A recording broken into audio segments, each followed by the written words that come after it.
दिसंबर के महीने में यरूशलेम में परमेश्वर के मंदिर की वेदी का जो समर्पण किया गया है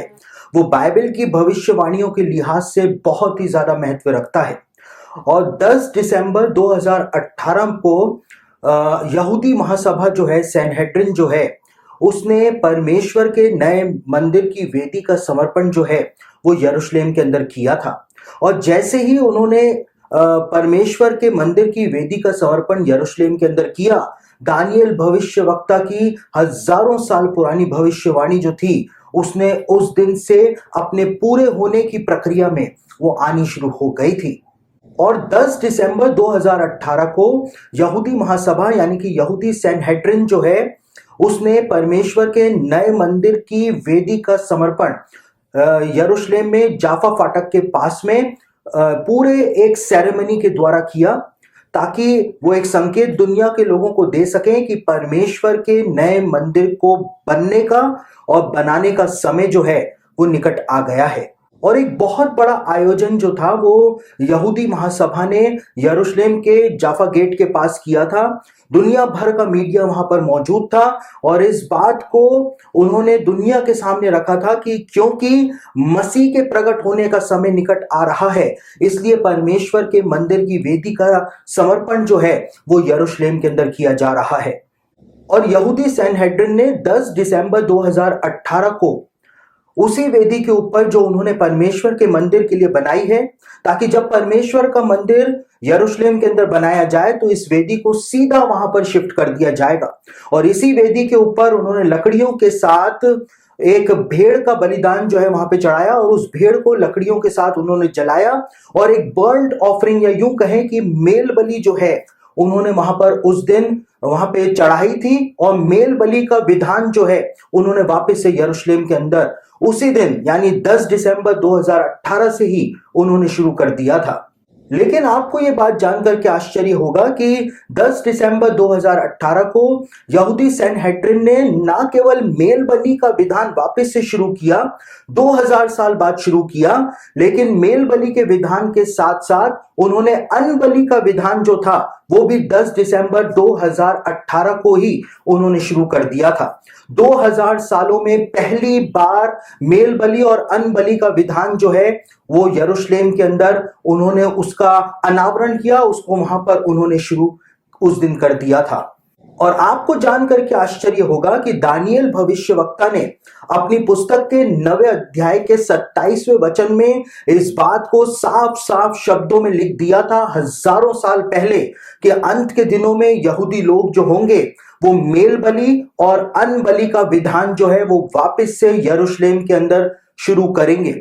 और दोष बलि नहीं, पाप बलि नहीं, लेकिन मेल बलि और अन्न बलि का विधान जो है वही दोनों विधान जिनके बारे में दानियल भविष्यवक्ता ने अपनी भविष्यवाणी के अंदर बताया था, वही दोनों विधान जो हैं वो यहूदियों के द्वारा, यहूदी सैनहेड्रिन के द्वारा 10 दिसंबर 2018 को उसको शुरू कर दिया गया है। यानी कि जिस बात को दानियल ने हजारों साल पहले बताया था कि ये सब कुछ अंत के दिनों के अंदर होगा, वो अपने पूरे होने की प्रक्रिया में आज हमारे समय में आता चला जा रहा है। और मेरे प्रियो, यहूदी महासभा जो है जिसको सैनहेड्रिन कहा जाता है वो कोई ऐरी गैरी संस्था नहीं है, लेकिन इजरायली सरकार से मान्यता प्राप्त एक रूलिंग बॉडी है जो कि यहूदियों के ऊपर रूलिंग करती है, शासन करती है। और यहूदियों के आत्मिक जीवन के विषय में, उनकी आराधना के विषय में जितने भी निर्णय हैं वो यहूदी सैनहेड्रिन ही लेती है। और जब यहूदी सैनहेड्रिन के द्वारा मंदिर की वेदी का डेडिकेशन यरूशलेम के अंदर किया गया, साथ ही उसके ऊपर जब मंदिर के जो विधान हुआ करते थे, बलि विधान, जब उनको वापस से शुरू किया गया है तो उसको हम बिल्कुल भी हल्के में नहीं ले सकते हैं। और जब एक आम मसीही इन सब बातों के बारे में सुनता है तो आम मसीही जो है वो अक्सर नए मंदिर के निर्माण की अवधारणा का विरोध करते हैं, क्योंकि मसीहों का ऐसा कहना है कि बाइबल में लिखा हुआ है कि यीशु के बलिदान के बाद सारी बलिदान विधियां जो हैं वो समाप्त हो चुकी हैं, क्योंकि परमेश्वर को सर्वश्रेष्ठ बलिदान जो है वो चढ़ाया जा चुका है और अब हर एक मसीही का शरीर जो है वो पवित्र आत्मा का मंदिर बन चुका है। और इसमें शक की कोई गुंजाइश ही नहीं है कि सारी बलिदान विधियां जो थी, सारी अनुष्ठान जो कि व्यवस्था में दिए गए थे, उनको यीशु ने क्रूस के ऊपर पूरा कर दिया है। और अब किसी भी प्रकार के बलिदान विधियों की आवश्यकता जो है वो इंसान को नहीं है। और साथ ही ये बात भी बिल्कुल सत्य है कि हर एक नया जन्म प्राप्त व्यक्ति का शरीर जो है वो पवित्र आत्मा का मंदिर है, परमेश्वर का मंदिर उसका शरीर जो है वो बन जाता है। लेकिन बाइबल के अंदर इस बात को बताया गया है, बाइबल की भविष्यवाणियों में, कि क्योंकि यहूदी यीशु को अपने मसीह के रूप में स्वीकार नहीं करते हैं 2000 सालों से, और आज भी यहूदियों का एक बड़ा भाग जो है वो यीशु को अपने मसीह के रूप में स्वीकार नहीं करता है, और इसी कारण वो वापस से मंदिर का निर्माण करना चाहते हैं, वो वापस से बलिदान विधियां जो हैं उनको शुरू करना चाहते हैं। और इसीलिए बाइबल की भविष्यवाणियां बताती हैं कि परमेश्वर का नया मंदिर जो है वो यरूशलेम में बनेगा और बलिदान विधियां भी वापस से शुरू होंगी, लेकिन परमेश्वर कभी भी उन बलिदान विधियों को, उन बलिदानों को ग्रहण नहीं करेगा। आपको ये बात जानकर के आश्चर्य होगा कि यीशु के बलिदान के बाद जितने भी बलिदान मंदिर के अंदर चढ़ाए जा रहे थे यहूदियों के द्वारा, परमेश्वर ने उन बलिदानों को बिल्कुल भी ग्रहण नहीं किया था, उन बलिदानों को ग्रहण करना बंद कर दिया था, क्योंकि सर्वश्रेष्ठ बलिदान जो था वो यीशु मसीह के द्वारा परमेश्वर को चढ़ाया जा चुका था। और यहूदी तालमुद जो है, जिसको बेबीलोनियन तालमुद के नाम से जाना जाता है, वो बेबीलोनियन तालमुद जो है इस बात को बताती है कि यीशु मसीह के बलिदान के बाद, यानी कि 30 एडी में जब यीशु ने अपना बलिदान फसह के पर्व के समय क्रूस के ऊपर दे दिया था, उसके बाद से जब भी प्रायश्चित का दिन इज़राइल के अंदर मनाया गया, तो प्रायश्चित के दिन हमेशा हर साल एक आश्चर्यक्रम हुआ करता था, जिसके बारे में बेबीलोनियन तालमुद के अंदर लिखा हुआ है। और प्रायश्चित के दिन जब एक बकरा अजाजेल के लिए रेगिस्तान के अंदर भेजा जाता था, तो बकरा रेगिस्तान में भेजने के बाद महायाजक जो होता था एक लाल फीते को लेकर के उसको मंदिर के फाटक के ऊपर बांध दिया करता था, और जैसे ही वो बकरा रेगिस्तान के अंदर मर जाया करता था तो अपने आप ही एक आश्चर्यक्रम होता था, और वो फीता, वो लाल फीता जो कि मंदिर के फाटक से बंधा रहता था, वो अपने आप ही सफेद हो जाया करता था। और सारे यहूदी इस बात को जान जाया करते थे कि परमेश्वर ने इज़राइल के पापों को माफ कर दिया है। लेकिन बेबीलोनियन तालमुद इस बात को बताती है कि यीशु के बलिदान देने के बाद से, यानी कि 30 एडी से, यह आश्चर्यक्रम जो था वो इज़राइल के अंदर होना बिल्कुल बंद हो गया था। यानी परमेश्वर ने यहूदियों को एक संकेत देना शुरू कर दिया था कि सर्वश्रेष्ठ बलिदान जो है, सबसे बड़ा प्रायश्चित जो है, वो यीशु के लहू के रूप में स्वीकार किया जा चुका है, और अब किसी भी बकरे का बलिदान जो है वो देने की आवश्यकता नहीं है। और प्रायश्चित के दिन के विषय में ही बेबीलोनियन तालमुद इस बात को भी बताती है कि प्रायश्चित के दिन जैसे ही वो फीता, वो लाल फीता जैसे ही सफेद हो जाया करता था, तो परमेश्वर के मंदिर के फाटक जो इतने बड़े हुआ करते थे कि 20 याजक उन फाटकों को खोलने और बंद करने का काम किया करते थे। लेकिन प्रायश्चित के दिन जैसे ही वो लाल फीता सफेद हो जाया करता था,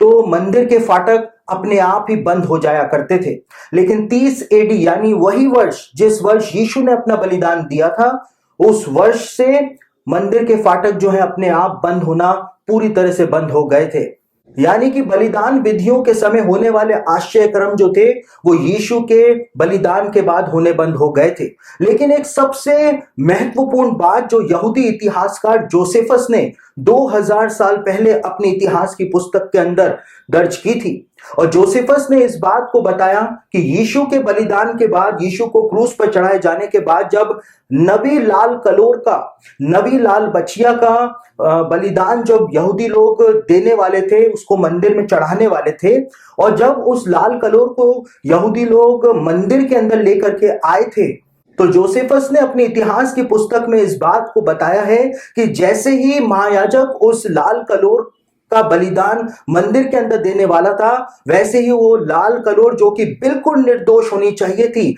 अचानक से ही उस लाल कलोर ने मंदिर के अंदर ही एक मेमने को जन्म दे दिया था। और यहूदी लोग इस घटना को देख करके सत्ते में आ गए थे, घबरा गए थे कि आखिर मंदिर के अंदर लाल कलोर जो कि बिल्कुल निर्दोष थी, उसने कैसे एक मेमने को जन्म दे दिया है, कैसे प्रकृति के खिलाफ ये काम हो गया है। और जब यहूदी लोग नहीं माने, परमेश्वर के संकेतों को नहीं समझे और यीशु के बलिदान के बाद भी 40 सालों तक जब वो परमेश्वर को बलिदान चढ़ाते रहे तो परमेश्वर ने उस मंदिर को त्याग दिया और रोमन सेना ने आकर के परमेश्वर के उस मंदिर को पूरी तरह से तहस नहस कर डाला, पत्थर पर पत्थर गिरा करके उसको मिट्टी में मिला डाला।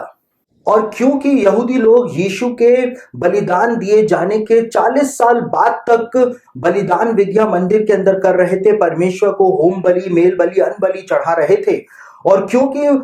यहूदी परमेश्वर के संकेतों को नहीं समझ रहे थे और इसलिए बलि विधान को हमेशा के लिए बंद करने के लिए परमेश्वर ने अपने मंदिर को त्याग दिया था और उस मंदिर को रोमन सेना ने आकर के पूरा का पूरा तहस नहस कर दिया था, उसको तोड़ दिया था। और बीते 2000 सालों में परमेश्वर ने कभी भी अपने मंदिर को वापस से नहीं बनने दिया, इसलिए वापस नहीं बनने दिया ताकि यहूदी कभी भी उन बलि विधानों को वापस से मंदिर में शुरू ना कर पाए। लेकिन दानियल ने अपनी पुस्तक के 9 अध्याय उसके 27वें वचन के अंदर इस बात को बताया था कि अंत के दिनों में यहूदी मेल बलि और अन्न बलि की विधियों को वापस से शुरू कर देंगे। जैसा कि हम देखते हैं कि 10 दिसंबर 2018 से उन्होंने ऐसा करना शुरू भी कर दिया है। लेकिन दानियल ने इस बात को भी कहा था कि वो एंटी क्राइस्ट जो होगा, वो पाप का पुरुष जो होगा, वो आकर के परमेश्वर के मंदिर में चढ़ाई जाने वाली मेल बलियों और अन्न बलियों को पूरी तरह से बंद करा देगा, उनको प्रतिबंधित कर देगा। यानी कि जो काम परमेश्वर ने 2000 सालों में नहीं होने दिया, उसको इन अंत के दिनों में भी परमेश्वर नहीं होने देगा।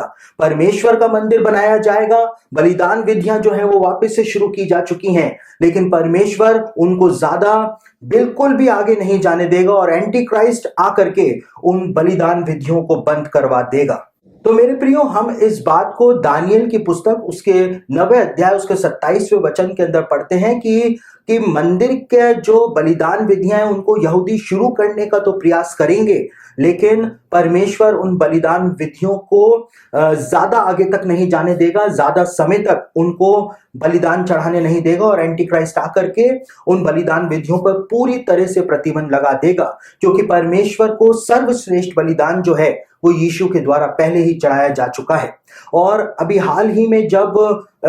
जाफा गेट के पास 10 दिसंबर 2018 को जब एक भेड़ का बलिदान वो उस वेदी के ऊपर सैनहेड्रिन जब चढ़ाना चाहती थी, तो उनको परमिशन नहीं मिली कि वो पब्लिकली किसी भेड़ को वेदी के ऊपर काटें, और जितने भी जानवरों का या पशुओं के अधिकार का संरक्षण करने वाली संस्थाएं हैं वो भी सैनहेड्रिन के पीछे पड़ी हुई हैं। वो सैनहेड्रिन के सदस्यों को इस बात के लिए बाध्य कर रही हैं कि हजारों लाखों भेड़ें जो हैं उसका बलिदान जो है वो फसह के पर्व के समय ना चढ़ाया जाए। तो हम आज हमारे वर्तमान समय के परिदृश्य को देख करके समझ सकते हैं कि बलिदान विधियां तो शुरू हो गई हैं, लेकिन सैनहेड्रिन के सामने बहुत ही ज्यादा कठिनाइयों का समय है, क्योंकि आज परिदृश्य जो है वो पूरी तरह से यहूदियों के लिए बदला जा चुका है। तो मेरे प्रियो, इस प्रकार से हम देखते हैं कि कैसे दानियल 9:27 में दी गई भविष्यवाणी जो है वो 10 दिसंबर 2018 से अपने पूरे होने की प्रक्रिया के अंदर आ गई है। और दानियल ने साफ तौर से बताया था, उसने ये नहीं कहा था कि पाप बलि या दोष बलि शुरू की जाएगी, लेकिन दानियल ने साफ साफ शब्दों के अंदर कहा था कि मेल बलि और अन्न बलि जो है वो अंत के दिनों के अंदर शुरू की जाएगी। और 10 दिसंबर 2018 से मेल बलि और अन्न बलि का जो विधान है उसको यहूदी सैनहेड्रिन ने यरूशलेम के अंदर शुरू कर दिया है। जैसा दानियल ने बताया था वो आज हमारे समय में हो रहा है। 2000 सालों के कलीसिया इतिहास में पहली बार ऐसा हो रहा है। और जो वेदी की आग आपने यरूशलेम के अंदर देखी 10 दिसंबर 2018 को, 2000 सालों में पहली बार हम लोग ऐसे मसीही लोग हैं जिन्होंने मंदिर की वेदी की बलिदान की आग को यरूशलेम के अंदर देखा है। यानी कि हम एक ऐतिहासिक समय में अपना जीवन व्यतीत कर रहे हैं जब बाइबल की भविष्यवाणियां अनफोल्ड हो रही हैं। और जब दानियल ने यह भविष्यवाणी अंत के दिनों के लिए प्रदान करी थी, तो इसका साफ अर्थ है कि हम अंत के दिनों में अपना जीवन जो है वो व्यतीत कर रहे हैं।